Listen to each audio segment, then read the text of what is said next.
to talk about pickleball, but we're going to really talk about something that is very important to me, and I know our community, and that's how do we creatively find purpose when there's changes in our life. And we've got a great panel member today. Uh-oh, you're not hearing anything, Deborah. Are other people hearing things? I want to make sure that our mics are on. If somebody can just throw into chat, if here, let me, Carl and Carolyn, are you hearing me? Yeah, I can hear you fine. Okay, I think that might be a, okay, everybody can hear us. So Deborah, just make sure you can hit the side of your screen the way we used to do the TV set, but sometimes just logging in and logging out and logging back in, or also looking at the volume on your computer or device can be helpful. Okay, all right, Carl, I've got you for the full duration here. So we're Carl is the author of Pickleball for Dummies, and he's also the host of a popular podcast called I Used to Be Somebody. So we're going to be talking about pickle and purpose here today. But before we jump into that, I'm thrilled to introduce Carolyn Pennington, who's the executive director of the Shepherd Centers of Northern Virginia. And I'm really charged up that we're partnering to promote a pickleball event that's also a fundraiser. So Carolyn, first, for those that aren't familiar, let us know about what the Shepherd Center is. It's an absolutely wonderful organization. super. Thank you for that, Steve. Really appreciate it. The Shepherd Center, we're celebrating our 25th year anniversary this year. And we are a nonprofit organization that serves older adults, or adults age 50 plus, I should say, in our community with free services and low cost programs. Our mission is to empower older adults to live a life of meaning. And some of the ways that we do that is through a volunteer-led free transportation for medical, non-medical in the areas that we serve. All of our programs are not restricted by income or assets, so they're available for everybody. Because we know a lot of people in the community may have certain conditions that make them very nervous or intimidated to use public transportation. So we make our transportation available to all. We very much engage in the theory that social connection is just as important. So we do a lot of lunch and learns, bingo nights, trips, opportunities for people to get together and stay engaged. So, and we do this through a large cadre of volunteers and supporters in our community. I love it. And, you know, I know you're delivering some serious value. And I dropped in, we had a wonderful discussion with the CEO of Shepherd Centers of America. Folks, these are nationwide. I mean, not in every state, but throughout the country. They've got a great model. And I know you deliver well, because I remember looking at your annual report and seeing how many individual contributors you get.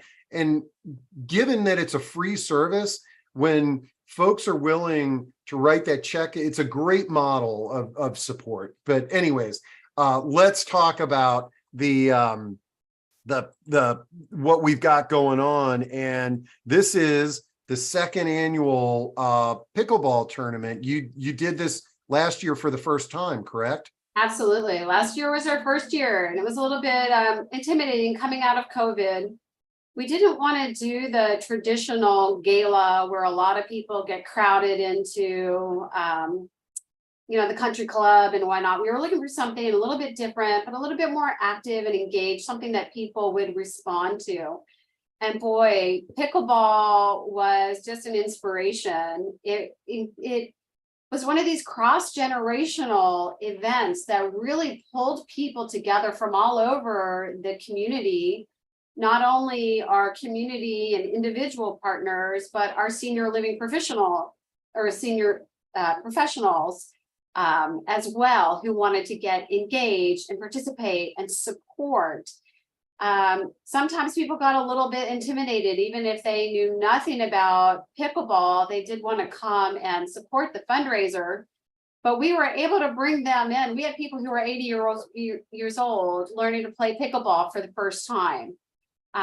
We were able to make it available for the people who have never played, people who have played a little bit, or people who were experienced. And that was one thing that we learned that really made it a lot of fun, that everybody had a good time. And I'm super charged up. And when I saw how well this went, I was like, hey, Carolyn, I'll help sort of shepherd, forgive the pun, senior living providers to do sort of like a networking game on our own. And this year it's at Worldgate, and we've got 4 courts that are just for the people that work with older adults.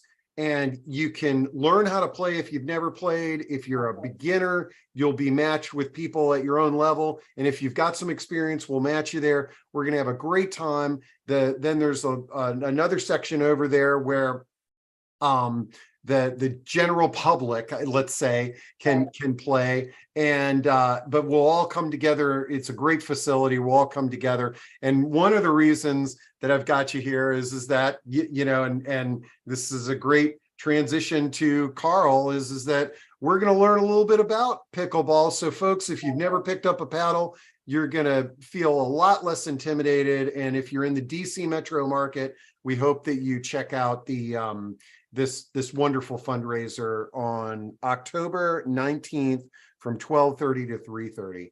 Absolutely. You think we covered it all, Carolyn? It's like you said, it's going to be a lot of fun. From never picked up a paddle to I play on a weekly basis. It's going to be something for everybody.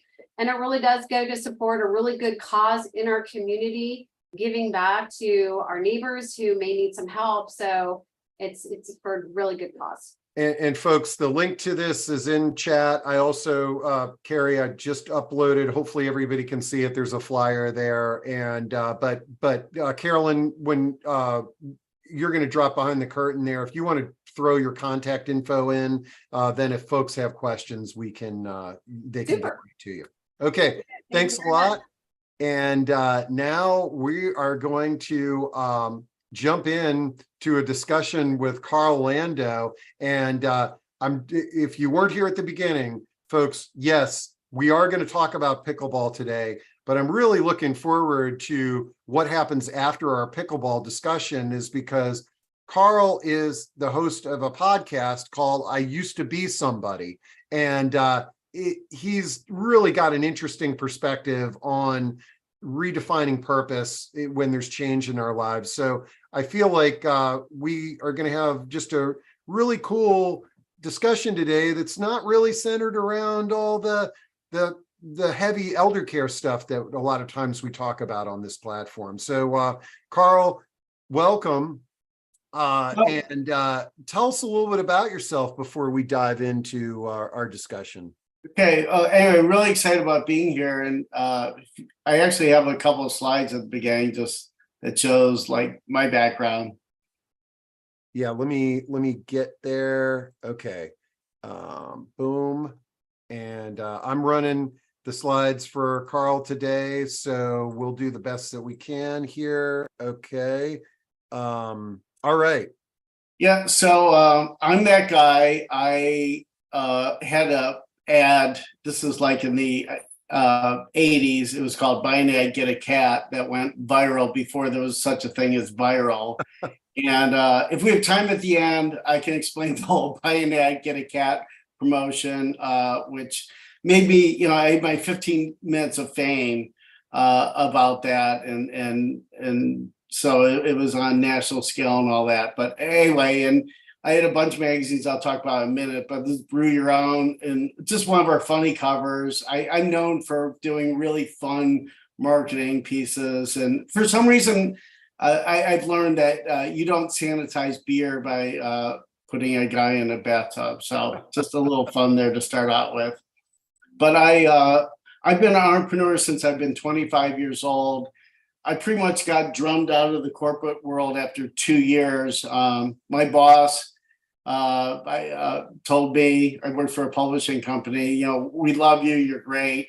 You just need to leave and you need to start your own company. And I did. And I started at 26 years old, Computer Language. It was one of the first magazines in the microcomputer industry, particularly for programmers and software developers. And also I started one of the first magazines about artificial intelligence. It was called AI Expert. And we also had a conference and trade show called Software Development. And, this is the day and age when, you would call literally Bill Gates, or Steve Jobs, I knew, and all that. So I sold that to a big publisher, and at 30, made quite a bit of money and had my own unretirement at 30. But then I started some craft beer industry. So the one thing I'm good at is sort of figuring out the markets and what's going to be hot. And so I started Brew Your Own. It was the first magazine for home brewers. At the time, there were 2 to 3 million people home brewing beer, and started that magazine, and also started magazine Winemaker for people who make wine at home. Brew Pub was the trade magazine for people who own brew pubs and microbreweries, and started a conference for those folks, and sold all that. And then I started events. So since 2000, I've been putting on these niche publisher conferences, of which I learned earlier that Steve was apparently on our email list, and we bothered him about attending it for years. Oh yeah. I can tell you, Carl, your marketing is very creative, and it always got my attention. And that's when I saw what you're doing. Now it was like, wait, I know that guy. I got all kinds of mail and emails from him. Right. Anyway, it's a lot of fun. And, so these were conferences and trade shows. And I was very fortunate. I sold this in 2019. So, and I as Steve mentioned, we're going to divide this into 2 talks. The first one's going to be pretty brief about pickleball. And then I'm also, as Steve mentioned, I'm the host of I Used to Be Somebody, where we talk about unretirement. So, and the challenges, particularly for people that really enjoy their career. And those people have a tough time. So, we can go to pickleball. Yeah. Well, and before we dive into that, Yeah. I sort of the folks that are, if you're here for just the discussion, or if you're here specifically for pickleball, but I just love this. I love the title of your podcast, which we're going to talk about after pickleball, but I want to dive into this. And your podcast is titled I Used to Be Somebody. Mm-hmm. And we can clearly see from your background, you are somebody, but you really were somebody. Like you said, you could pick up the phone and call Bill Gates and Steve Jobs. Yeah. And out of curiosity, because we're diving into pickleball here, is pickleball one of those, was pickleball sort of your next wave after So I was looking at trends, and I saw pickleball. I had never heard about it 4 years ago and started playing it. And at that point, there were 4 million people playing in the US. And 4 years later, there's over 30 million playing pickleball. I mean, it's unbelievable. So I actually, once I had sold my company, my last company, the Niche Media, I really was trying to figure out what I wanted to do next. And I even looked at launching a conference trade show for pickleball, because there was literally no B2B conference for that. But then I really thought about unretirement and what I was going to do was jump into what I had been doing all along. And I didn't want to do that anymore. So it's interesting sort of how I did it. And weirdly enough, in the podcast, we have a segment called Pickleball Life Lessons for Mo. And it's just fun. She's my instructor, and she pretty much gives me a hard time for 5 minutes about what a lousy pickleball player I am or whatever, and how it relates to life, what you play in pickleball. And I named the company as a whim, Pickleball Media, and I had absolutely no idea that 2 years later I was going to be co-author of Pickballs for Dummies, which is right now an Amazon bestseller, and it's selling like crazy. I love it. Okay. I mean, you are a trend spotter, and man, it'd be great to hear what else you have on your radar. But folks, let's dive into a discussion on pickleball, and then that'll lead into a discussion on purpose. So I've got your slide deck here, which I can run for you, Carl. Yep. So pickleball actually was started in the 60s. Anyway, that's just sort of a picture. I love this picture. It's like symbolizes sort of the pop culture of the era and all that. And so it was created in 1965, and it's a hybrid of tennis and ping pong. So imagine tennis and ping pong had a baby, and that is like pickleball. And then and you sort of use this wiffle ball to hit the ball.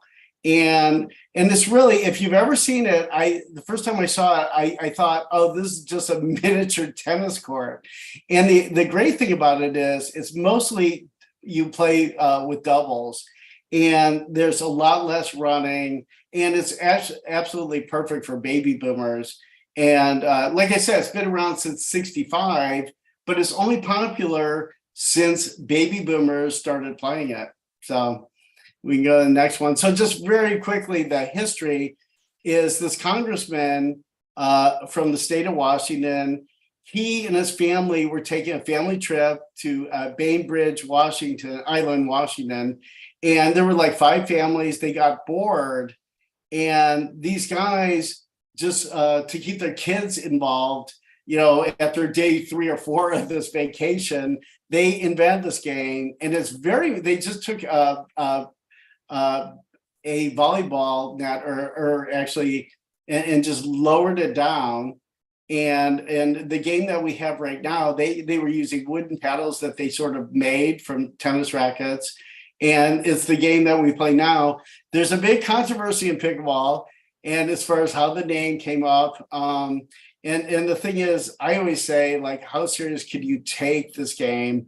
It's something called pickleball. It's an absolutely ridiculous name. So the controversy is that the congressman's dog was named Pickles, but then the grandson, who was there in 1965, said Pickles the ball came like 3 years after it was invented.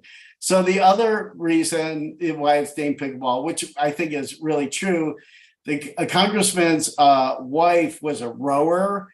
And apparently, if you're a rower, you know what a pickle boat is, which is odds and ends. And that's another theory of why it's called pickleball. Wow, that's great. And I heard about Pickles the dog. Yeah. But the pickle boat, that makes perfect sense, because it's sort of a sport created on the odds and ends of all these what they were doing. So yeah. So it's a low barrier to entry. All you need is a paddle, a pickball, and tennis shoes. And I think the greatest thing about pickleball is it's one of the few games you can learn in 30 minutes or less, and you can actually play the game. And I've taught hundreds of people how to play pickleball. And particularly if you've ever played tennis or racquetball, those people pick it up like immediately. But you don't have to have any experience. My wife never played tennis, and she was a swimmer, which doesn't help you in pickleball in any way, shape, or form. But she's a pretty good pickleball player now. And like I mentioned earlier, it's a small area you're covering. It's about a quarter the size of a tennis court, and it's multi-generation. So it's great. You can play with your kids. You can play with your grandkids. And as far as men and women, you can play together. And I think the key part is it has nothing to do with strength. It's strictly a strategy game, and to be able to hit certain shots. And like, if you've ever played tennis, if someone has a really good tennis serve, they can just totally wipe you out by that. but you're serving underhand, and you don't ever win really on your serve, which makes a big difference.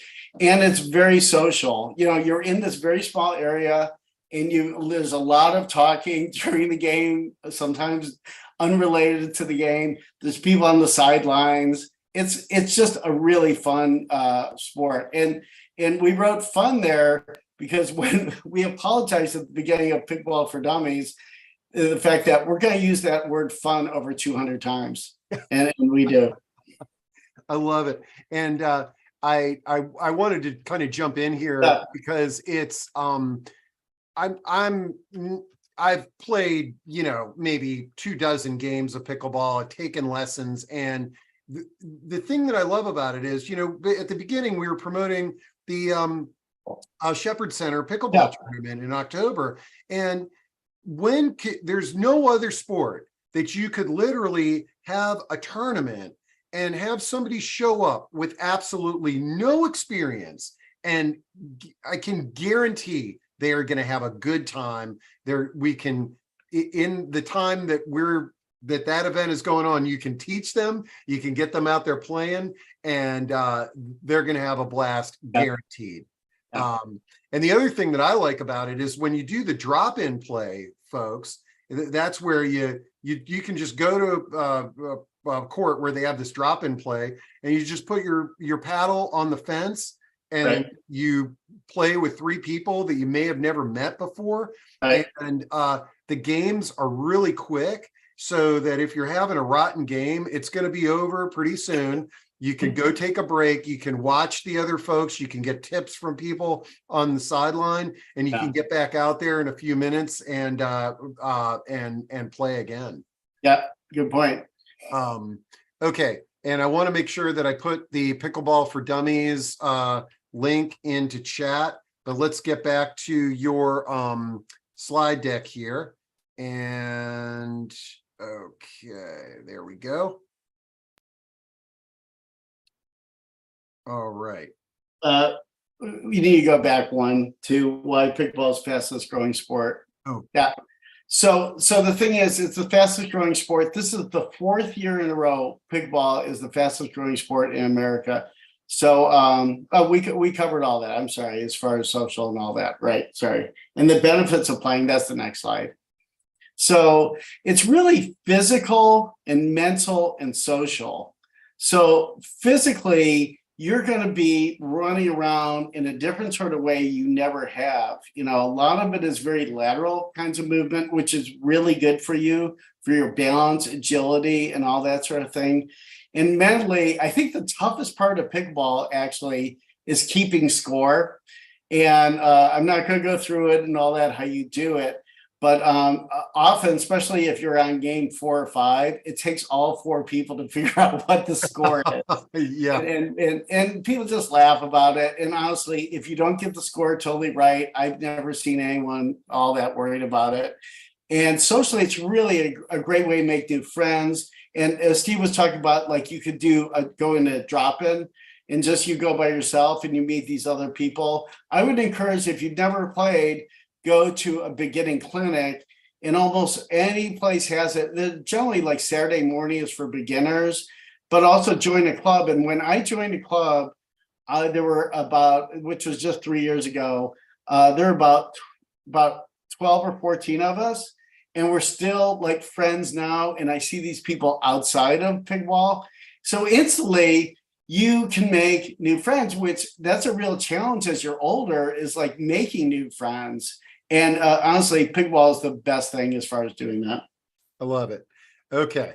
Rule number 1, don't get hurt. Yeah. So when I'm teaching it, that's the very first thing I do is like, don't get hurt. I mean, that's really important. Like never, a rule is like never run backwards and all that. I mean, what I tell people is if someone hits a good shot, rather than running, diving, going into the fence and all that, just sort of tip your hat and say, God, that was a great shot. You know, it's just not worth it. So you have to wear proper shoes, eyewear, hat, sunscreen, and shoes is really important. I've seen people out there in flip-flops that will destroy their ankles and all that. And stretching is really important. I never really stretched before in my life. I learned how to stretch, and I do it 20 minutes every day. I actually started to do a little meditation with my cat while I'm doing it, which sounds really goofy. But like today, I'm not playing pickleball. I still stretched, and it's really important. And I just tell people no hero ball, just to remind them you're not 18 years old. Okay. So just don't be crazy out there, because that's the last thing I want to see someone is for them to get hurt. And so we're to play in beginners clinic. Like I said, there's almost every place that has pickleball has a beginners clinic, and they almost always are free. So you can play indoor, outdoor. This actual picture is this place called Chicken and Pickle, and they're starting all around the country. And they have actually great fried chicken, and it's drinks, it's a bar, and they have food, and people hang out there for like 3 hours and have the best time of their life. But anyway, there's city parks, schools, YMCA, JCCs, 50 plus communities. I think if there was a new 50 plus community, if they didn't have pickleball, no one would ever move there. Yep. And private clubs. So that's it. And as far as finding other players, there's websites, there's apps, there's social media. Like every place that has pickleball has a Facebook page, so it's pretty easy to find. Okay. And there's Pickleball for Dummies. So we had our opening where we signed books. We had over 250 people that showed up. There's this one court. I'm in Northern California that has 20 courts. And it was just so much fun. And there were a lot of people that never played, and we sold like a ton of books, and it was just like a really fun experience. So now we're going to talk about like the second half of the presentation. Right. Let's take a little pause there. I thought that was a great just overview. And I dropped in, if you're in the DC area, and especially if you're on this discussion, and you want to experience pickleball, whether you want to try playing or just watch people playing and connect with some folks, you got the link there. You'll get to see me. I'll be hitting the ball around too. I'm going to be at that event as well. I think we're going to do like a practice day, I believe the day after Labor Day. So reach out to Carolyn in the Shepherd Center, and we hope to see you. I think this is a very uniting and collaborative, inclusive, and welcoming sport in the community is a lot of fun. So think about that. And Carl, I'm really glad that you really glad that you brought up making friends, because our number one discussion topic on this platform is solo aging. Okay. Yeah. And for folks, I know a lot of us, or your vision of a solo ager is somebody that doesn't have a family or what have you, but quite frankly, the solo aging definition, it could be a person that's caring for a loved one with dementia, and they're basically on their own, Yeah. And but whenever we have a solo aging discussion, making friends is usually a topic that we go through, because as you had said, when you're at this chapter in life, you may have not made a new friend in decades, and taking on a sport like pickleball is a great example. Let me answer a couple of questions here, and then we're going to jump into I used to be somebody. Deborah says, I'm in Arlington, Texas, but my interest in finding pickleball group is shot up. Yeah, Deborah, it's all over the place. And then Laura asks, where in DC? So that pickleball fundraising tournament is in Northern Virginia at the World Gate Rec Center in Herndon, Virginia, right near Dulles Airport. But I know there's pickleball all over the DC region. But if you want to join us, Deborah, that would be or Laura, that would be awesome. Okay, so Carl, let's dive into this. And I love this picture of you here. How old were you here? 27, and that was, I was sort of famous because it's buy an egg, get a cat thing. And it was just, this was a cover of Folio magazine, which was a magazine for magazine publishers. Oh, I subscribe to Folio. Yeah. Yeah. Anyway, so it was just an iconic picture. And the reason I came up with the name is I used to say that because, I mean, I had a successful career, but it was really those first 5 years from 25 to 30 where that was the most exciting part of my life. So whenever I was doing other magazines or I was doing these live events, they'd say, "What do you do?" And I'm like, "Well, I used to be somebody." I've been saying that for like 30 years, sort of as a joke, but a lot of other people do. So what happened was I'd sold my company very fortunately in a year before what ended up being the pandemic. But in those deals, you have to work for many times you end up working for a year for the new owner and helping them out.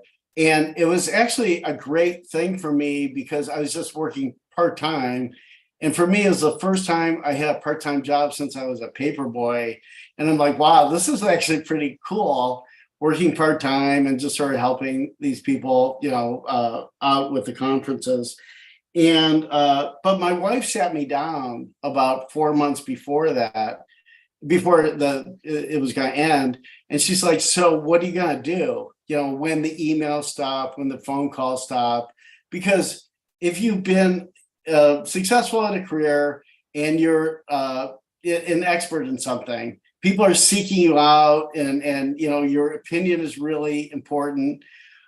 And as soon as you aren't doing that, like it all stops like immediately. And for a lot of people, that is really difficult, particularly people where the career was, very important to them. So that's how I came up with the idea. I'm like, I'll start this podcast. And it ended up, the timing was really good because the pandemic. So what else was I going to do? And I would ask guests to come on, and everyone had a lot of free time. Everyone said yes. Yeah, I'll do that. So I'm sort of a guinea pig for this whole concept. We call it unretirement, where you don't want to retire. You want to do something new, something more fun, something more meaningful. And the truth is, if you're 60 years old, there's a good chance you're going to live until you're in your 90s. I mean, that's what the stats are. And a lot of people are like, well, I really enjoy golf. I really enjoy going on vacations. Well, you are not going to be happy 100% of the reason why you really enjoy that is it's a break from what you were doing before. And if that's all you're doing, you're not going to enjoy that. So that's the whole concept behind unretirement. So I'm actually, next week, interview number 72 comes out.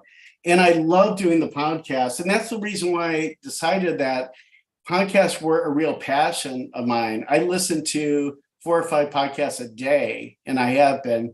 So I've interviewed big time CEOs, entertainers, comedians, professional athletes, broadcasters.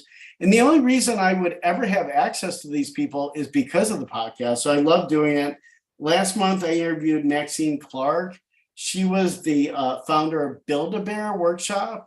And she is like practically a billionaire. And she's one of the first women that went public with her company. And anyway, and she's doing amazing things in unretirement right now. And next week, my interview with Steve Israel is coming out. He was an 8-time congressman out of New York. And and he started a really cool bookstore. So those are what the stories are. It's like we talk about who they are, what they did, and then more importantly, what are they doing now? And people love it. I mean, the stories are phenomenal, and they're all totally different. I mean, it's great. So the secrets to a successful second act. So this is just things that I've learned from people on the show. Go back to like a childhood dream you may had. Some guy I interviewed said, I always wanted to, be a book author. And so, he wrote like an amazing book. Or maybe you want to teach, classes, and some people become part-time professors, we're starting a nonprofit or whatever it is. And then pushing beyond your comfort zone. So I'll give you, hold on, Steve. So I'll give you an example. I'm really into stand-up comedy. I always have. And I always thought, I think I could do that. And it was just a year ago that I saw an ad on Facebook. Our local theater was doing a workshop on stand-up comedy.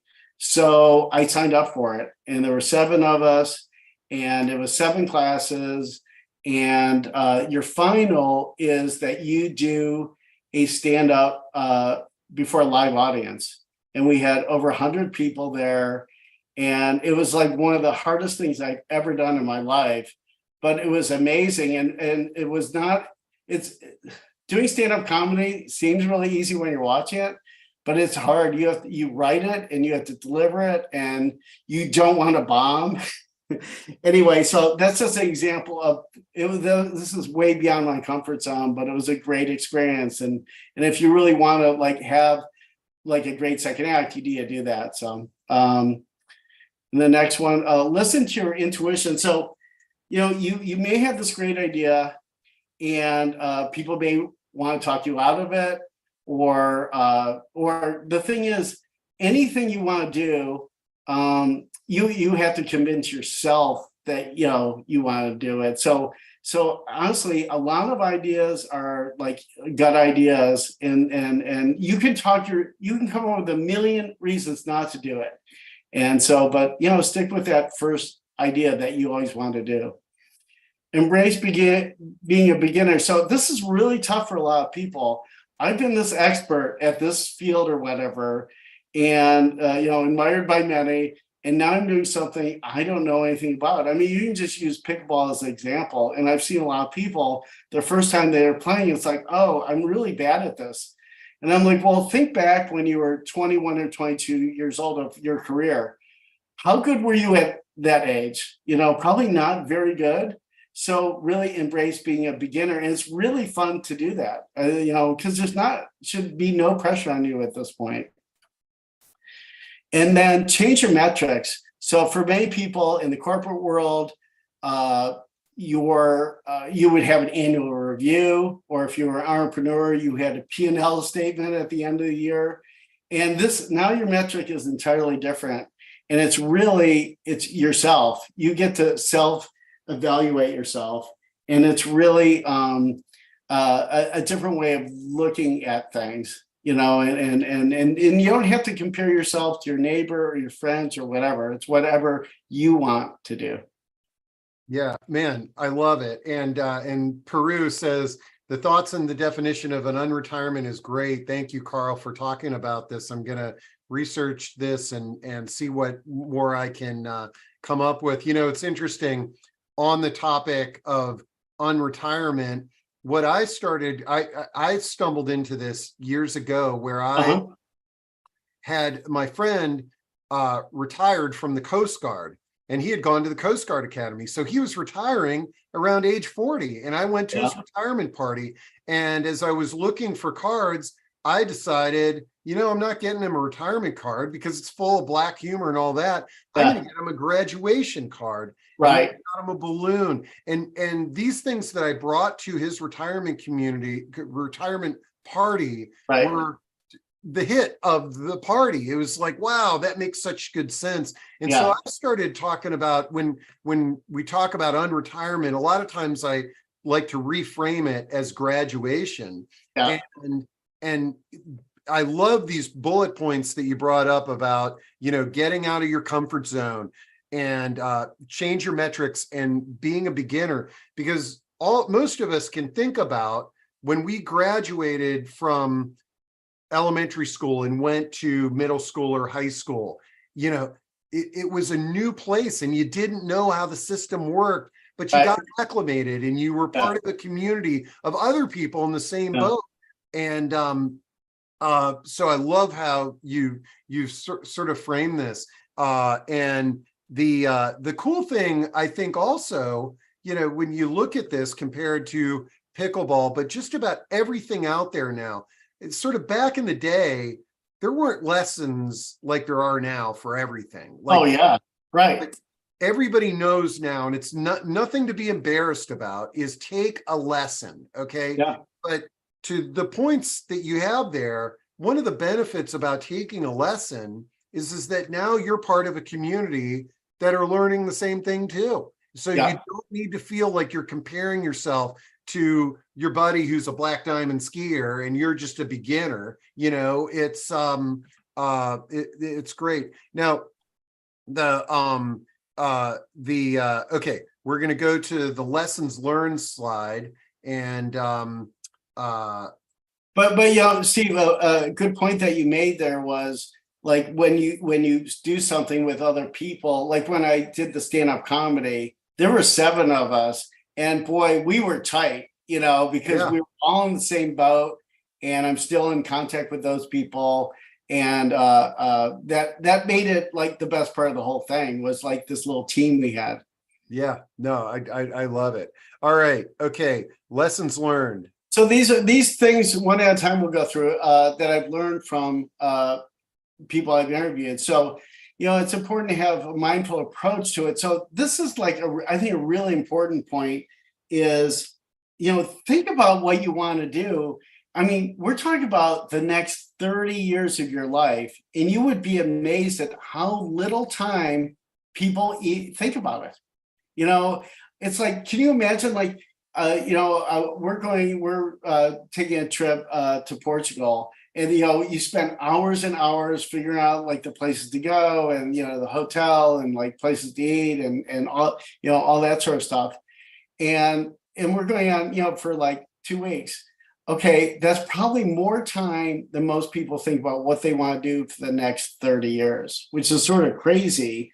So what I recommend people is actually develop like a little business plan, you know, and why would you not do that? And the thing about it is you can change it, and you can always try something, it doesn't work, and you know, and all that sort of stuff. So that's what I mean by a mindful approach. And the other thing that always comes up with one of my guests is the power of no.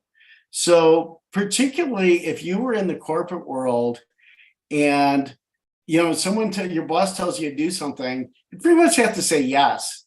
And really, for the first time, if you don't want to do something, you can say no. And I think that's one of the best things about getting older and having some experience is like, you know, no, I don't want to be, you know, I don't want to be on this board meeting and be on Zoom for 3 hours. You know, I mean, why do it? So the key is balancing structure and flexibility. So the thing is, I still have a pretty big to-do list, and my weekly schedule is pretty full and all that, but there's flexibility. Like, I'll just give an example. Today's Tuesday, and it's like Monday and Tuesday, I worked both days, full days. And then Wednesday, Thursday, Friday, I'm not going to work at all. So it's like, and I change that depending what's going on. So, but it is, you need some structure to it. And it's your final chance to focus on you. All, you know, most of us are, you know, parents or grandparents, or you're taking care of, you know, an older relative. And the focus is like taking care of these people. And you know what? We don't know how long we have in this world. And it's like, this is the first time you get a chance to focus on you and what you want to do. And if you don't take advantage of that, that's a big mistake.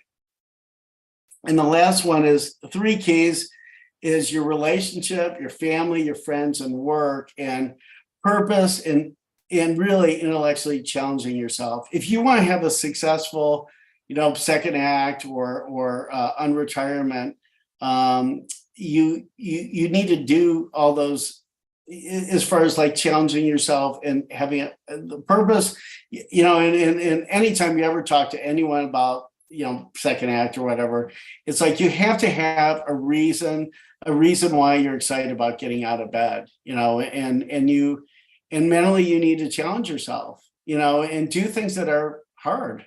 Yeah, no, I love this, and I want to riff a little bit on some of these last points that you shared with us. Is that number one, now when I look at the guests on your podcast, and when we talk about your career, you are clearly worked hard and achieved financial success, which opens up a lot of freedom. Right. Okay. And your guests, many of your guests are in the same boat. But one of the things that I've discovered in the conversations that I've had is that, you know, there's this huge group out there that we call the forgotten middle. It is basically, they don't qualify for subsidies, but they Right. sort of put them in the country club with Bill Gates, but Yeah. they're in the middle there. And this approach can not only provide purpose, but it can provide some extra income. Sure. If you do live those 30 years, Right. where you're not drawing on the 401k and you're not, cashing in your investments. And maybe it's, hey, I work 15 hours at a bike shop because I was riding my bike 15 hours a week to begin with. Right. Or at or doing something that you love, but making that inventory is really important. Yeah, and a lot of people have mentioned, if you're doing it, why not get paid? I mean, that is part of the metric even now, as far as that's part of like, oh, I'm doing a good job, I'm getting paid to do this. Now, another thing I wanted to get your thoughts on, because you said something that kind of triggered it, is that the one of the things that we really promote in our discussions are building your own personal village very intentionally. As I had mentioned, we do a lot of discussions on solo agers, and if you don't necessarily have family that's close or nearby or at all, intentionally looking at your group of friends and figuring out how they can help you and how you can help them, and having some conversations. But one of the things whenever we're talking about that is the power of no. Is that I remember in one of our discussions, this woman was just like, I met this one woman and I just don't like her personality and I don't want to be around her. Right. And it's time for me just to say no, No.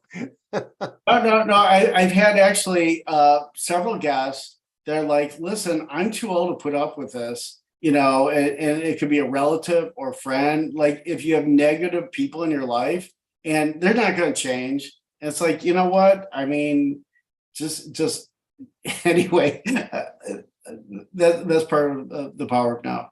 Yeah, I love it. And let's see. I think it's our heart says she was driving by. Oh, being the trend spotter, Carl. She was driving by the mall in Annapolis, and she noticed that there is a big sign called "Ball in the Mall." I dropped in the link for everybody there, but in these expensive metropolitan areas, the malls have not quite sort of realized that they need to repurpose their space yet. But I've heard in the Midwest, just about every shopping mall has some kind of pickleball thing on the. It's a real trend in the malls is pickleball. Yeah. Well, it's so funny. Pickleball, like, they're in churches, they're in temples, they're like, I mean, why would you not put it there? Yeah, exactly. But thanks for sharing that, our heart. And then, okay, we've got, we got Pickleball for Dummies. I dropped that in to chat. You can get it on Amazon. And then the I Used to Be Somebody podcast, Pickleball Media HQ, is where you get to all of these things. But we also have a monthly newsletter that comes out. So if you just go to Pickleball Media HQ, and it's really fun. It only comes out once a month. And anyway, there's our website. Let's see, where do I click? Oh, it's under subscribe at the top. in orange, right there. Oh, above. right there. Okay, Yeah. cool. Well, I'm Yeah. going to add myself to that newsletter Yeah. here before we say goodbye. And awesome. This has been great, Carl. I can see we burned through an hour pretty quickly here. Really provided some thought-provoking ideas, and it's great to meet somebody face to face, even though we're not in person, who communicated with me for so many years. And folks, it's kind of like, all these emails that I send out to you, that's kind of what Carl did to me when he was in the media business with his niche media publication. That's really funny. Yeah. So cool. Well, any sort of closing remarks or anything else that you can think about that we left on the table that you might want to share? Not really, but it's just figuring out what that passion is. It really is. And you never know where it will lead you. Like I gave the example of co-author of Pickleball for Dummies. Yeah. I mean, I made it happen in the fact that I was doing this stuff, but but you have to sort of put yourself in that position. No. And I think one of the things that we face in our field, and I know there's other healthcare professionals that are listening to this, but it's a lot of the folks that we're working with, they've had a radical health change. They may have had some purpose. They may have gone through sort of 2.0 where, I reinvented myself after my career, and now, I fell, I busted my hip, and I can't get around, I can't drive, or I can't do things like that. And you can reinvent yourself from that point on too. But it takes the same sort of tenacity and flexibility and sense of humor, with yourself.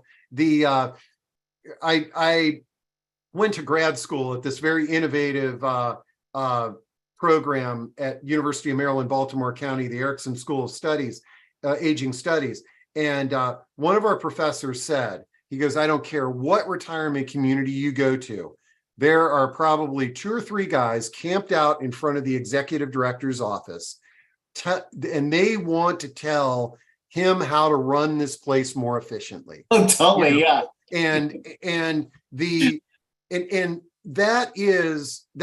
that's a problem. Okay, if it's your job to be the executive director, but it's also an opportunity, because here are 2 individuals that have a skill set to lead and to manage, and they're putting themselves out there in terms of, hey, I've got an idea. And so for those of us in the field, it's sort of like, how do I leverage this to help this person have purpose, but then help our community at large? Because the last thing that I want to be doing is have a guy that was a former CEO sitting on the sidelines, and not making the world a better place. Mentoring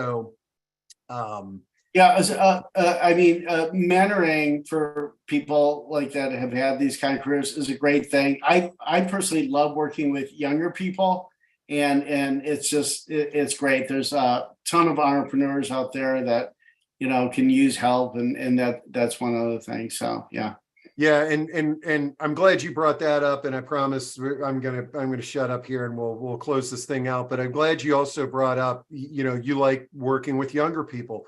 We all like working with people that share a passion, and age is secondary, right. And that's one of the problems with our world of senior living is that we segregate by age, and we wonder why people don't want to get all excited about moving to our community or hiring our services, because it's this age segregated industry that we live in. But it's so easy to extend a hand, to connect a generation, and to invite an organization in, or listen to your residents and hear what their previous passions were. I mean, just, look at Carl's career here, there's just so many avenues that could be used to bring into your individual community, whatever that looks like. You know, Carl, like, I mean, it's mind blowing how much of a futurist you are. The funny thing is that the fact that you started an AI magazine, artificial intelligence, Right, I know, it's crazy. in Yeah. the 80s. I mean, Yeah. and I think for a lot of us, we sort of feel like AI is something that was just invented in the last 6 months. Been around a long time. So Yeah. I know, so it really cracks me up. And the other thing is, like, I was a little, so the problem is when you're a little ahead of the, you know, and that happened with me in craft beer, where I was pretty early, and it's like, oh my God, 10 years ago, it just exploded. But Yeah. but for me personally, I like the beginning part. Yeah. That's my thing. So no, I love it. Yeah. In your wildest dreams, could you ever imagine you could go to a bar and try to order something like a Coors Light or a Michelob Ultra, and they don't have it because they will not serve anything like that? right. It's mind blowing. Yeah, that's cool. So I know we're closing up. If anyone does want to reach me, my email's there, but also I'm pretty active on LinkedIn. So Okay. anyway. Yeah, we've got a great LinkedIn community, and what I'll do is, folks, I will make sure that, you know, I tag Carl, and I'm dropping his email into chat right now. But anyways, this has been wonderful. I really enjoyed talking with you. Thanks everybody for the great questions, and we'll see you all on Thursday. We got another great discussion on hacks for long-term care. All right.